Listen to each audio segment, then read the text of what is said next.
কুষ্টিয়া থেকে আলমডাঙ্গা চুয়াডাঙ্গা সড়কে আজকে রাত ৩টার সময় একটি প্রাইভেট এবং ট্রাকের সঙ্গে সরাসরি অ্যাক্সিডেন্ট হওয়ার ফলে দুর্ঘটনার ফলে ট্রাকের পিছনের চাকা ডিফারেন্সিয়াল খুলে বের হয়ে যায়। প্রাইভেটটা আঘাতপ্রাপ্ত হয়ে ওখানেই সাইডেই একটা ঘরের সঙ্গে মেরে দিয়ে পড়ে আছে। ট্রাকটার চাকা পিছন থেকে খুলে বের হয়ে গেছে। খুবই ভয়াবহ অ্যাক্সিডেন্ট।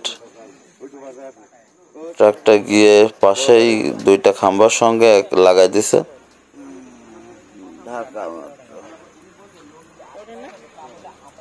এটা ট্রাকটা আসতেছিল কুষ্টিয়া থেকে আলমডাঙ্গা যাওয়ার উদ্দেশ্যে এবং প্রাইভেটটা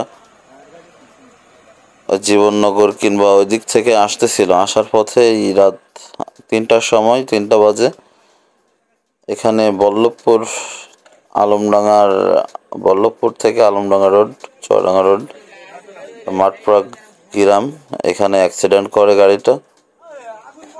তবে এখানে কোনো হতাহতের শিকার হয়নি, আহত হয়েছে অনেকেই। প্রাইভেট চালক বেশি আহত হয়েছেন, ওরা গাড়ি রেখে হাসপাতালে চলে গেছে।